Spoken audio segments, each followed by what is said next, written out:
himself. Yeah, what can I do for you, Eddie? Not a thing, thanks. I was just leaving you a note to yank my ass. You mean you got a job? Yeah, Ada put me to work. Nah, it's not like what you think. She's still giving me the deep freeze. Listen. Rita asked her to give me a chance. Oh, I sure hope it works out, Eddie. Well, I'll make it go, but I've got to. You know, I found out there's nothing soft about my daughter, and if I want her respect, I've got to earn it. Well, you wouldn't want it any other way, would you? No, I guess not. Well, I gotta get on over to local 307 and dust off my union card. Elliot, thanks for the moral support. Oh, sure, forget it. You know, the first 3 days are always the hardest.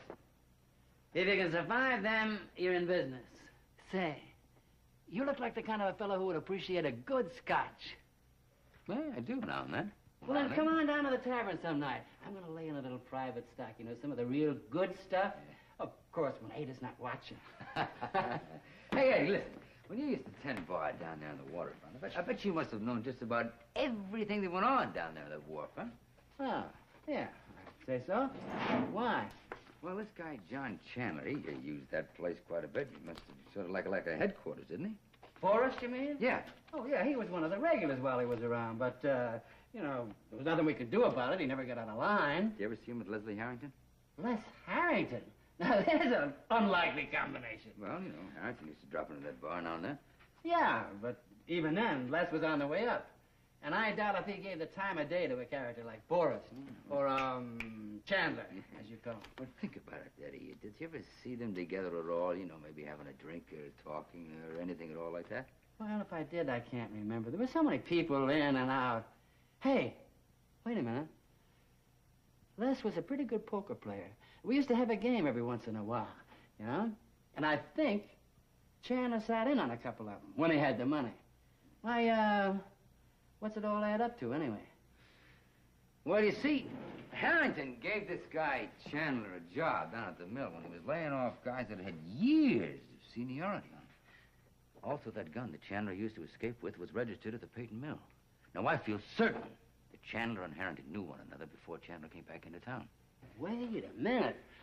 Are you trying to say that you think Harrington sprung Chandler? Yeah, I think something like that might very well have happened. Oh, I can't believe that. What for? Because I think Chandler might have had something on him. At least that's what it smells like.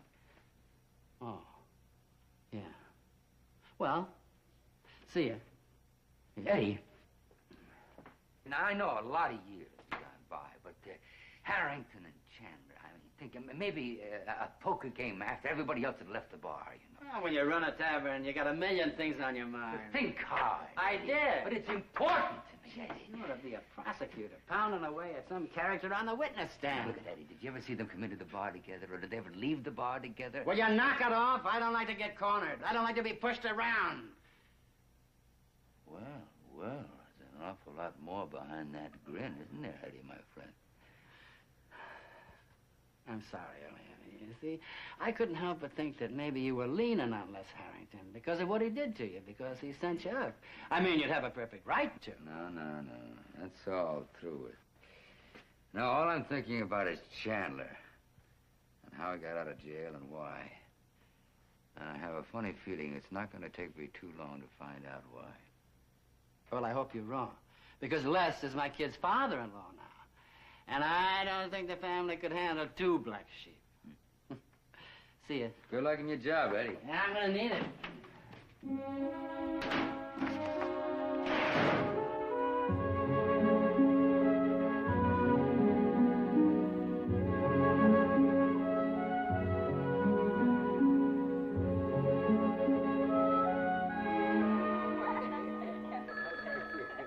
Oh, that's probably Connie. She's going to be late. She dropped the rope necklace and the beads are all over the dining room floor or something.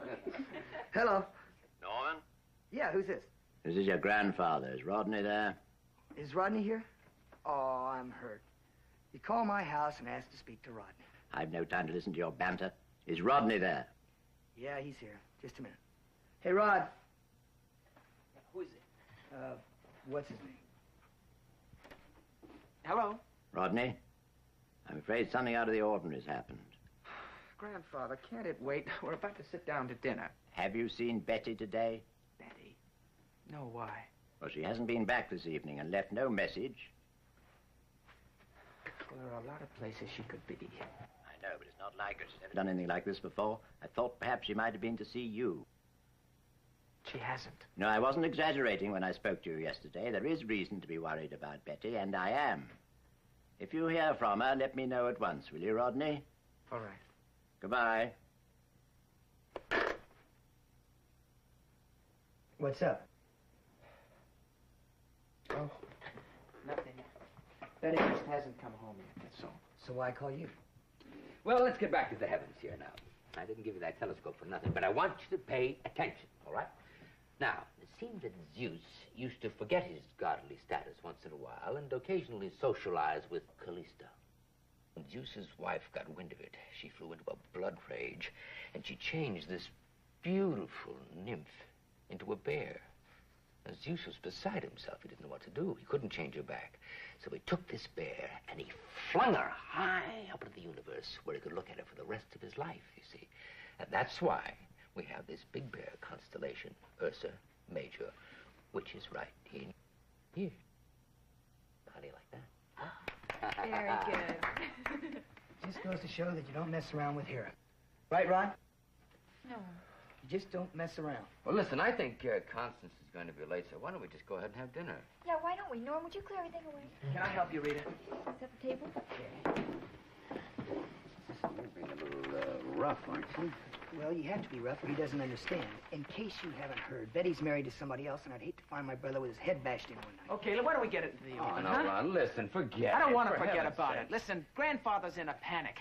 He doesn't know where Betty is. Like, maybe she stayed too long at the fair or something like that, huh? Are Betty and Stephen having problems? Well, look, they're just a young married couple. All No, married seriously, couples seriously, have are Betty and Stephen having problems? I don't know if they're having problems. Well, you know what I think? I think that Stephen, our half-brother, is capable of doing anything at all.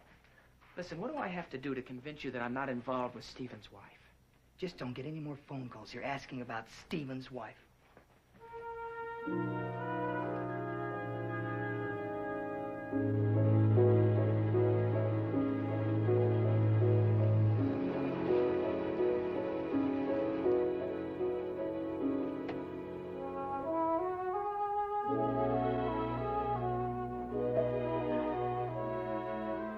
At last. Good evening, Stephen. Good evening. You might have let us know. We've already held back dinner 3/4 of an hour for you. You should have gone ahead without me. I told you I'd be late. Oh, it doesn't matter. We're ready now, aren't we? I'll just be a minute. I have to clean up. Betty upstairs? No, Betty's not here. Well, where'd she go? I've no idea. She didn't say anything. I thought perhaps she'd gone to meet you for a drink. That would have been impossible. I was out of the Ernst estate till just an hour ago. Didn't my secretary leave word? Yes, your secretary called. And when did Betty leave? Shortly afterwards, I believe. Well, did she say anything? No, she's not in the habit of reporting her errands to me. Errands, it's 8:45. Now, where could she have gone? I've no idea.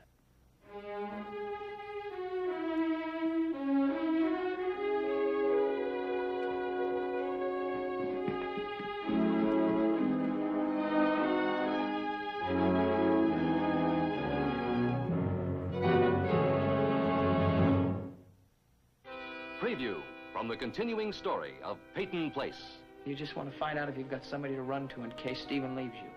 I performed, I finished, I've earned my money. Not yet. When their marriage is finished, you'll be finished. Doesn't matter if I believe you or not. You went there anyway.